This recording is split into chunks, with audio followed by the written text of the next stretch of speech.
Hello students, हम लोग पढ़ रहे थे द नर्वस सिस्टम। उसमें मैंने पहले वीडियो में स्ट्रक्चर ऑफ अ न्यूरॉन का ब्रीफ अकाउंट दिया है और उसके बाद सेल्स ऑफ नर्वस सिस्टम पढ़ाया है। आज हम एक टिपिकल नर्व का डिटेल्ड स्ट्रक्चर स्टडी करेंगे, उसके इंटरनल स्ट्रक्चर्स, उसके पार्ट्स और उसके हेल्पर जो सेल्स होते हैं लाइक श्वान सेल्स और नोड ऑफ रेनवीर, क्या हेल्प करता है, क्या काम करता है, वो सारा डिटेल में हम आज पढ़ने वाले हैं।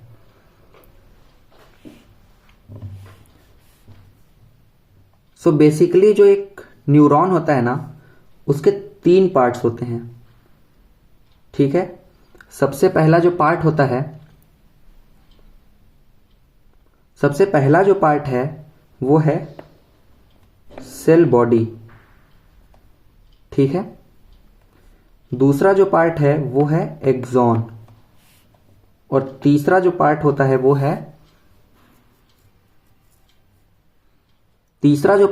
वो है एक्सॉन टर्मिनल। ठीक है, अब देखो सेल बॉडी का और दूसरा क्या नाम है, साइटोन या पेरिकैरियोन। पेरी यानी अराउंड और कैरियन यानी न्यूक्लियस, यानी न्यूक्लियस के अराउंड जो पार्ट है वो। ठीक है,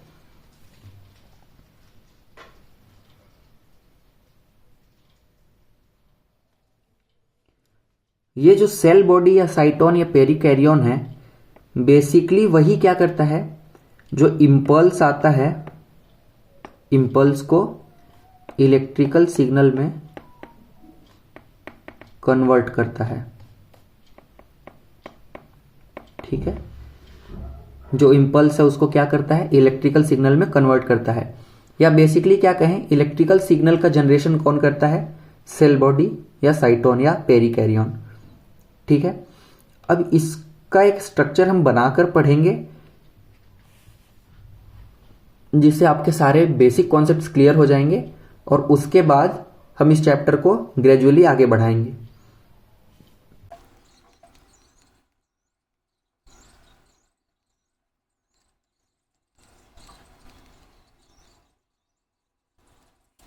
ठीक है बच्चों, ये मैंने एक बेसिक आउटलाइन बनाया है of a typical nerve cell.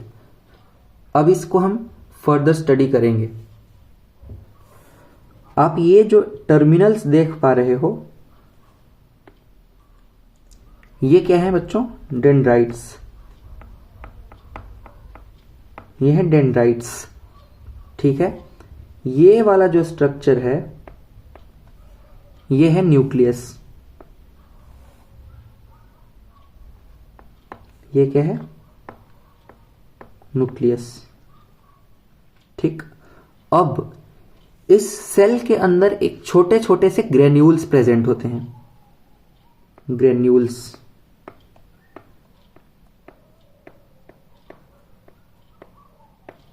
Cell body के अंदर छोटे छोटे से ग्रेन्यूल्स प्रेजेंट होते हैं। इन ग्रेन्यूल्स का क्या नाम है, नीसल्स ग्रेन्यूल। नीसल्स ग्रेन्यूल।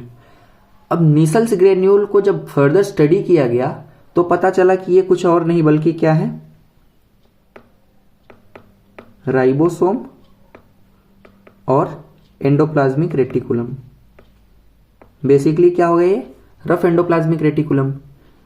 ठीक है, इनका क्या काम होता है, प्रोटीन सिंथेसिस। इस सेल बॉडी के अंदर ही, अच्छा एक बात और याद रखने की है कि ये जो नीसल्स ग्रेन्यूल है ना, ये डेंड्राइट्स तक में भी प्रेजेंट होते हैं। ठीक है, लेकिन अगर आपको कोई क्वेश्चन आता है और उसमें पूछा गया कि नीसल्स ग्रेन्यूल्स आर प्रेजेंट इन, और उसमें सिर्फ और सिर्फ सेल बॉडी ऑप्शन में है, तो आपको वही टिक लगाना है। और अगर सेल बॉडी और डेंड्राइट्स दोनों ऑप्शन है तो आप बोथ का टिक लगा सकते हो। ठीक है, अब जब इसको और जूम करके स्टडी किया गया तो पता चला कि इसमें एक कोई फाइबर्स भी प्रेजेंट होते हैं कहीं कहीं पर। ठीक है, ये फाइबर्स जो मैं बना रहा हूं, ये फाइबर्स, इनका नाम क्या है? न्यूरोफाइब्रिल्स। इनका क्या नाम है? न्यूरोफाइब्रिल्स।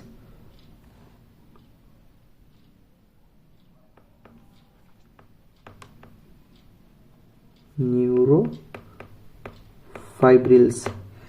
इनका बेसिक फंक्शन जो होता है वो क्या होता है? साइटोन के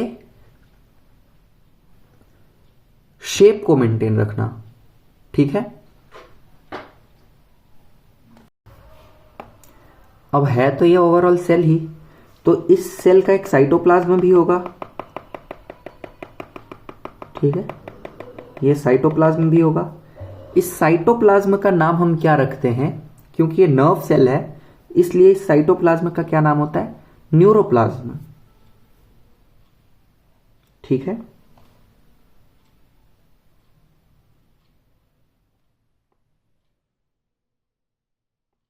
क्या नाम है बच्चों? न्यूरोप्लाज्म। ठीक, ये तो था सेल का कौन सा पार्ट? एक्सॉन। सॉरी, ये तो था सेल का कौन सा पार्ट? सेल बॉडी या साइटोन या पेरिकैरियोन। ठीक है, यहां से और ये यहां तक जो स्ट्रक्चर था, ये क्या था? Cell body. ठीक है, ये जो मैंने सारे नाम लिखे हैं ये बहुत ज़्यादा इंपॉर्टेंट है। ठीक, अब जैसे ही सेल बॉडी से एक्सॉन की तरफ आगे बढ़ते हैं, तो जहां पर ये सेल बॉडी खत्म हो रहा है, ठीक है, और ये एक्सॉन शुरू हो रहा है, उस वाले पोर्शन का क्या नाम होता है ना? Axon hillock. क्या? Axon hillock. ठीक, axon hillock.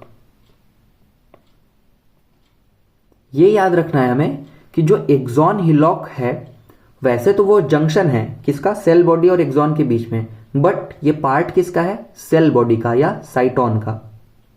Right, axon hillock जहां पर टर्मिनेट होगा, वहां से उस पोर्शन का क्या नाम होगा?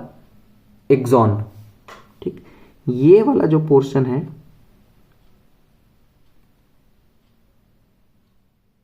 पूरा ये वाला पोर्शन है, इसको कहते हैं एक्सॉन। ठीक है, ये है एक्सॉन। अब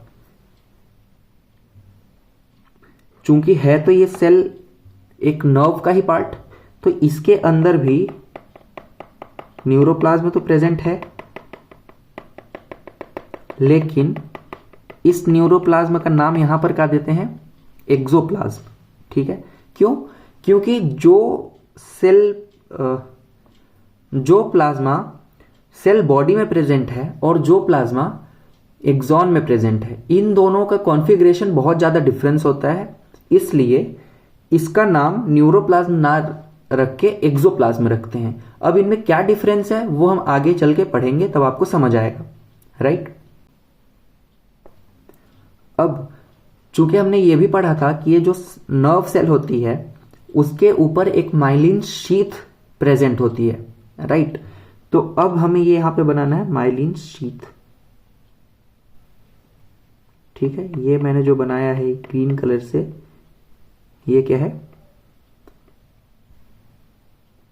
माइलिन शीथ।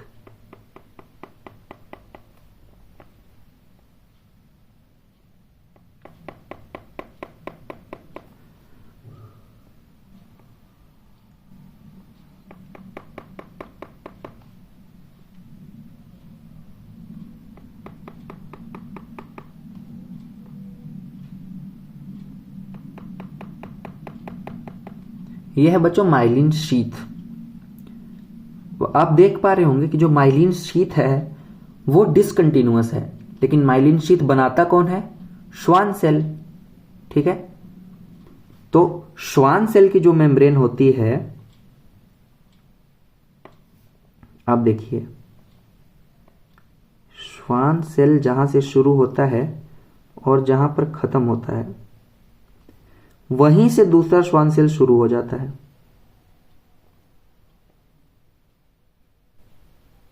ठीक,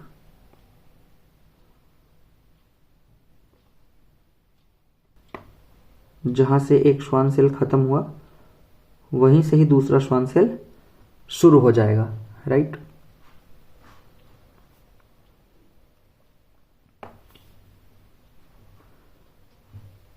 ये श्वान सेल का भी न्यूक्लियस होगा, वो यहां कहीं प्रेजेंट होगा।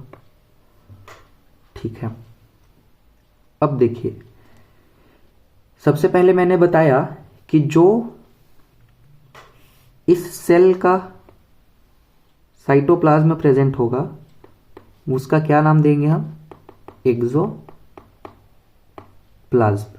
ठीक, ठीक है।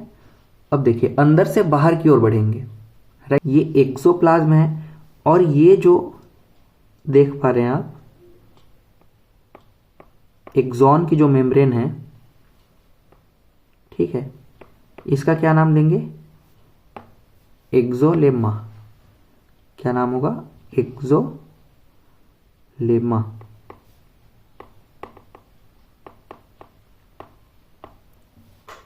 ठीक, एक्सोलेमा से बाहर जब आए तो ये जो आपको लाइट ग्रीन कलर में दिख रहा है ये क्या है,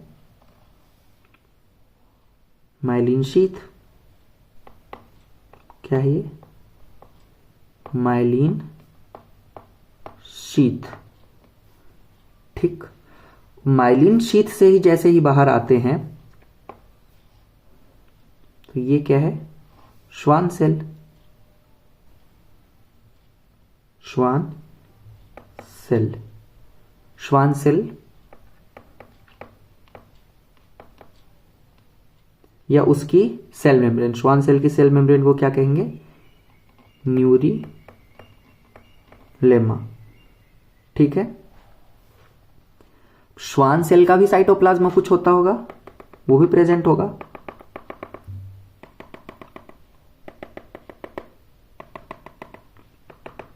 ठीक, ये श्वान सेल का साइटोप्लाज्म है, ये श्वान सेल का न्यूक्लियस है। एक और चीज हमें ध्यान रखनी है कि आप यहां पर देख सकते हैं कि आप यहां पर देख सकते हैं कि ये जो माइलिन शीथ है वो तो क्या है, डिसकंटिन्यूअस है। क्या है, डिसकंटिन्यूअस।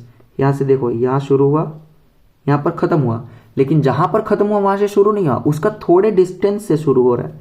ठीक, अब जहां पर माइलिन शीथ प्रेजेंट नहीं है, यानी ये वाला जो पोर्शन है, इस पोर्शन को क्या नाम देते हैं, इस पोर्शन को नाम देते हैं नोड ऑफ रैनवियर। रणवीर नहीं, नोड ऑफ रैनवियर। ठीक है, इस डायग्राम को देखकर आप समझ पा रहे होंगे जो माइलिन शीथ है वो तो क्या है, डिसकंटिन्यूअस है, लेकिन जो श्वान सेल है, श्वान सेल कैसी है, कॉन्टिन्यूअस है। ठीक, नोड ऑफ रैनवियर में आप देख पा रहे हो कि जो माइलिन शीथ है वो तो एब्सेंट है, लेकिन श्वान सेल जो है वो क्या है, प्रेजेंट है। ठीक,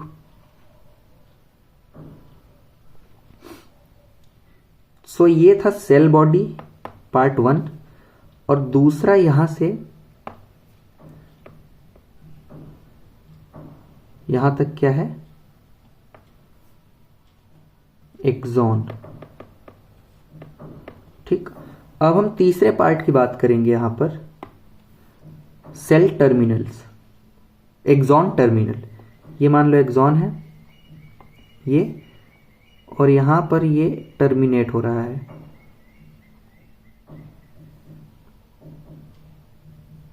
ठीक है, ये क्या है, एक्सॉन टर्मिनल्स। तो ये जो स्वोलन पार्ट आप देख पा रहे हैं इनका नाम है टर्मिनल नोब। ठीक, टर्मिनल नोब के अंदर जो प्रेजेंट होते हैं छोटे छोटे से वेसिकल्स, ठीक है, ये वेसिकल्स क्या कहलाते हैं? साइनॉप्टिक वेसिकल्स, ठीक है, साइनेप्टिक वेसिकल्स। और इस पूरे स्ट्रक्चर को क्या कहते हैं? Axon terminal. सो ये था internal structure of a neuron. मैंने इस चैप्टर के पार्ट 1 में एक ब्रीफ अकाउंट दिया था स्ट्रक्चर ऑफ न्यूरॉन को लेकर। अब पहले वो वीडियो देखिए और उसके बाद नर्व सेल के इंटरनल एनाटॉमी को पढ़ने के लिए इस वीडियो को देखिए। इसके बाद हम generation and conduction of nerve impulse पढ़ेंगे, लेकिन उसके पहले एक छोटा सा टॉपिक और पढ़ेंगे, वो है टाइप्स ऑफ न्यूरॉन, ठीक है। जो कितने टाइप के नर्व सेल्स होते हैं उनकी क्लासिफिकेशंस को पढ़ने के बाद आगे चलेंगे। सो आई होप आपको यहां तक समझ आया होगा। आगे हम पढ़ेंगे टाइप्स ऑफ न्यूरॉन, ठीक है। अब न्यूरॉन्स को किस किस बेस पे क्लासिफाई किया जा सकता है? टोटल 3 बेस हैं जिसके अकॉर्डिंग हम न्यूरॉन्स को क्लासिफाई करते हैं। First is based on number of process, right. दूसरा है based on their myelination, myelin sheath बन रही है नहीं बन रही। और तीसरा है बेस्ड ऑन देयर फंक्शन, ठीक है। Based on number of process जो है उसके अकॉर्डिंग कैसे क्लासिफाई किया जाएगा? देखो, पहला क्या है? ए पोलर न्यूरॉन, यानी इनमें जो प्रोसेस है सेल का वो बन नहीं रहा, सिर्फ एक सेल बॉडी प्रेजेंट है और उसका न्यूक्लियस प्रेजेंट है। क्या? पहला तो सेल बॉडी प्रेजेंट है और दूसरा न्यूक्लियस। अब ये प्रेजेंट कहां होते हैं? तो जब पहली बार नर्व सेल बनता है, कहां बनता है? फाइलम कौन सा? सिलेंट्रेटा। वहां पर ये ए पोलर न्यूरॉन्स प्रेजेंट होते हैं, ठीक। दूसरा क्या होता है? Unipolar neuron. इसका मतलब क्या हुआ कि कोई एक प्रोसेस, जैसे ये सेल बॉडी थी, ये उसका न्यूक्लियस था, तो यहां से इसका कोई एक प्रोसेस जो है वो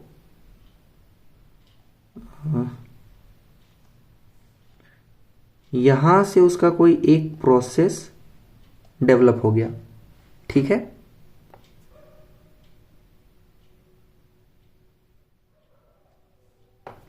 तो ये क्या बना? Unipolar neuron. इसने किस चीज का काम किया? एक्सॉन का। और ये क्या थी? Cell body, right. और ये था एक्सॉन, ठीक। ये क्या हुआ? Unipolar neuron. ये कहां पर प्रेजेंट होते हैं? Early embryo of vertebrates. Vertebrates का अर्ली एम्ब्रियो जब डेवलप होता है, वहां पे जब नर्व सेल्स बनते हैं वो कौन से बनते हैं? यूनिपोलर। उनके अंदर सिर्फ एक प्रोसेस प्रेजेंट रहता है, ठीक है। तीसरा सब टाइप क्या हो सकता है? बाइपोलर, यानी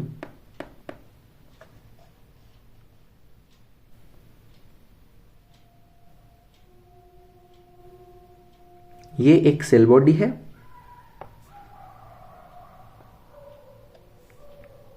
ठीक है। अब इसने अपने 2 प्रोसेस डेवलप कर लिए। ये क्या है? Cell body. ये इसका न्यूक्लियस है और इसने अपने 2 प्रोसेस जनरेट कर लिए हैं। एक प्रोसेस जो है वो एक्सॉन का काम कर रहा है और दूसरा प्रोसेस जो है वो किसका काम कर रहा है? डेंड्राइट का, राइट।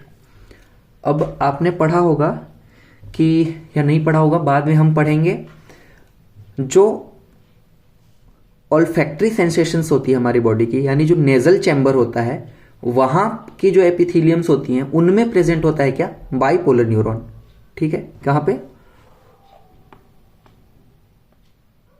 ऑल्फैक्टरी एपिथेलियम, वहां पर कौन सा प्रेजेंट होते हैं? ये बाइपोलर न्यूरॉन्स। एक और जगह प्रेजेंट होते हैं बाइपोलर न्यूरॉन्स, कहाँ? रेटिना ऑफ आई।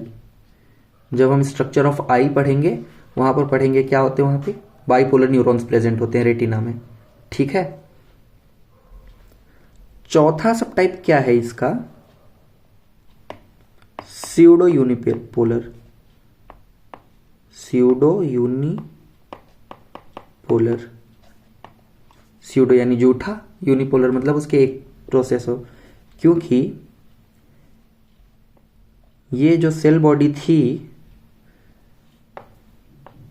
उसने डेवलप एक प्रोसेस करना ही शुरू किया था, बट वो आगे चल के दो प्रोसेस ही बना लेती है और प्रिटेंड करती है कैसा कि वो एक ही पोल है उसके पास, राइट।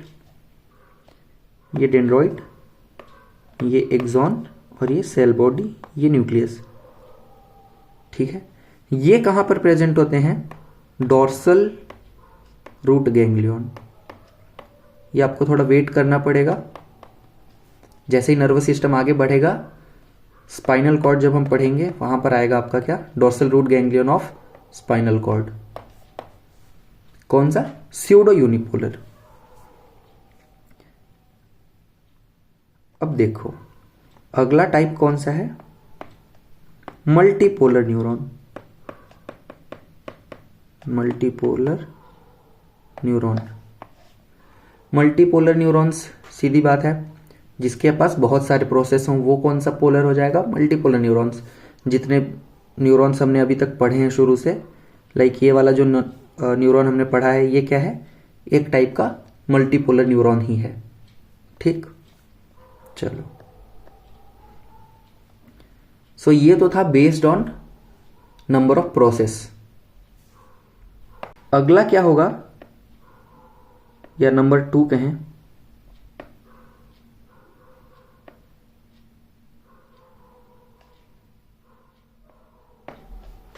नंबर 2 क्या है?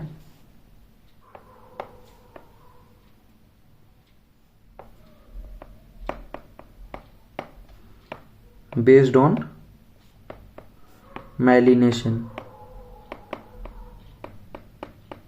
या बेस्ड ऑन मेड्यूलेशन। क्योंकि माइलिन शीथ को क्या बोलते हैं? मेड्यूलरी शीथ भी बोलते हैं कई बार। सो बेस्ड ऑन माइलिनेशन और मेड्यूलेशन कितने टाइप के न्यूरॉन्स हो सकते हैं? टोटल 2 टाइप के।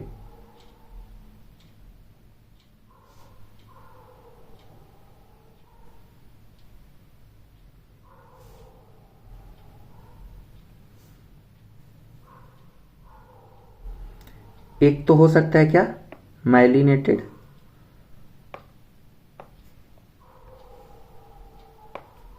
क्या हो सकता है? माइलिनेटेड। दूसरा क्या हो सकता है? Non myelinated. ठीक है। अब देखो सबसे पहली बात हमें क्या ध्यान रखनी है ना, कि जो श्वान सेल है, श्वान सेल जो है वो इन दोनों में ही प्रेजेंट रहेगा। किनमें? माइलिनेटेड या नॉन माइलिनेटेड, दोनों में ही प्रेजेंट रहेगा। कौन? Schwann cell. माइलिनेशन होगा या नहीं होगा वो डिपेंड करेगा कि श्वान सेल जो है वो इस एक्सॉन के साथ कैसे इंटरैक्ट कर रहा है। ठीक, देखो जो नॉन माइलिनेटेड होता है उसमें क्या होता है? श्वान सेल जो होती है वो एक्सॉन को इनरवेड कर देती है, इनरवेट दी एक्सॉन। ठीक है।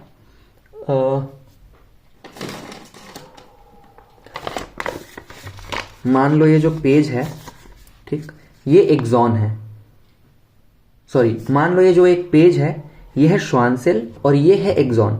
ठीक, अब ये जो एक्सॉन है ये इस श्वान सेल को इनरवेट कर दे तो माइलिन शीट की फॉर्मेशन नहीं होगी। लेकिन अगर यही श्वान सेल इस एक्सॉन को ऐसे रैप कर दे, देख पा रहे हो? ये देखो ये रैप कर रहा है, ठीक है, तो ये माइलिन शीट की फॉर्मेशन हो रही है, राइट। आगे चल के देखते हैं कैसे। ये देखो ये जो एक्सॉन है इसके ऊपर ये श्वान सेल ने क्या किया है? इनरवेट करना शुरू किया, यानी रैप करना उसको स्पाइरल के फॉर्म में शुरू किया है, और आगे चल के ये लेयर बाय लेयर उसने उसको कवर कर लिया है। ठीक, अब आप जैसे देखोगे ये अगर श्वान सेल है तो ये जो बाहर वाली लेयर है वो तो न्यूरिलेमा है, ठीक, श्वान सेल की प्लाज्मा मेम्ब्रेन, बट जो अंदर वाली लेयर्स है ना, जो अंदर वाली लेयर्स हैं, ये जो लेयर आप देख पा रहे हो, ये एक्चुअली क्या होती है, माइलिन शीथ। ठीक, और जो दूसरा है बाहर वाला जो पोर्शन है वो क्या है, न्यूरिलेमा। लेकिन एक बात याद रखना होगा कि यहां पर तो देखो माइलिन शीथ बहुत ज्यादा प्रेजेंट है और यहां पे माइलिन शीथ कम प्रेजेंट है, राइट। तो ये जहां पे माइलिन शीथ कम प्रेजेंट है ना, या कई सेल्स में प्रेजेंट नहीं भी होगा, वो वाला पोर्शन क्या होगा, नोड ऑफ रेनवियर। ठीक, अब माइलिनेशन होने या माइलिनेशन ना होने का फायदा या नुकसान क्या होता है वो आगे देखते हैं। कि जो माइलिन शीथ अगर प्रेजेंट है, ठीक, ये जो श्वान सेल बना रहा है वो एक्चुअली फैट की कवरिंग है, इंसुलेशन के काम आते हैं। जैसे वायर के ऊपर एक प्लास्टिक की कोटिंग होती है, वैसे ही माइलिन शीथ की कवरिंग है जो इंसुलेशन का काम करेगी, और इनके बीच में जो नोड्स ऑफ रेनवियर है ना, वहां से इलेक्ट्रिकल सिग्नल या इलेक्ट्रिकल इंपल्स जो है वो जंप करेंगे towards the second node of Ranvier. ये देख लेते हैं,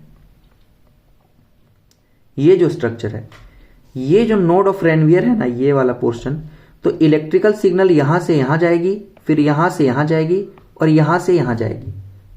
ठीक है, बात समझ आ गई। तो इस तरह के जो कंडक्शन होता है ना, इसको कहते हैं सॉल्टेटरी कंडक्शन। क्या कहते हैं, saltatory conduction, saltatory conduction of nerve impulse. इसका फायदा क्या होता है, इसका फायदा ये होता है कि ये क्विक होता है, बहुत ज्यादा फास्ट होता है। इसी कारण जब हम कोई भी इंपल्स अपनी बॉडी को देते हैं तो वो मैसेज चला भी जाता है ब्रेन को, और ब्रेन से रिस्पॉन्स आ भी जाता है कि भाई यहां पर कुछ हो रहा है, राइट। इसलिए रिफ्लेक्स एक्शन बहुत ज्यादा स्ट्रांग होता है। क्यों, due to this myelination, right. आगे चलें। अब जो तीसरी क्लासिफिकेशन है वो है बेस्ड ऑन देयर फंक्शन, कि उस नर्व सेल का फंक्शन क्या है। देखो, इसके लिए थोड़ा एक फ्लो चार्ट बना लेते हैं। हमारे बॉडी में एक तो होता है रिसेप्टर ऑर्गन, जिस ऑर्गन को कोई इंपल्स या मैसेज मिलेगा, ठीक। और फिर होता है सेंट्रल नर्वस सिस्टम या CNS, उसमें क्या क्या होते हैं, ब्रेन और स्पाइनल कॉर्ड, ठीक। और तीसरा होता है इफेक्टर। क्या होता है, इफेक्टर। अब देखो, जो नर्व रिसेप्टर से CNS को मैसेज देगा, ठीक है, और दूसरा जो नर्व होगा वो CNS से इफेक्टर को मैसेज देगा, ठीक है। जो नर्व रिसेप्टर से CNS को मैसेज पहुंचा रहा है वो क्या है बच्चों, एफरेंट। क्या है वो, एफरेंट नर्व या रिसेप्टर नर्व या सेंसरी नर्व, ठीक है। और CNS से मैसेज लेके जो इफेक्टर है, इफेक्टर तक पहुंचा रहा है मैसेज, वो क्या होगा, इफरेंट। एफरेंट का उल्टा क्या होता है, इफरेंट नर्व या मोटर नर्व या इफेक्टर नर्व, ठीक। लेकिन CNS से मैसेज लिया और इफेक्टर को मैसेज दिया, ठीक, इस बीच में जो नर्व काम करती हैं ब्रेन या स्पाइनल कॉर्ड की, वो कौन सी नर्व होती हैं? Relay nerve. ठीक, या इंटरन्यूरॉन, इंटरन्यूरॉन या एसोसिएटिव, एसोसिएटिव न्यूरॉन या कनेक्टर न्यूरॉन। ठीक, so based on their function कितने हैं? एफरेंट, इफरेंट और रिले, टोटल 3 न्यूरॉन्स। सो ये था बच्चों basic internal structure of a neuron और उसकी classification, means classification of neuron. इसके बाद अगले पार्ट में हम पढ़ेंगे transmission and conduction of nerve impulse. तब तक के लिए थैंक यू।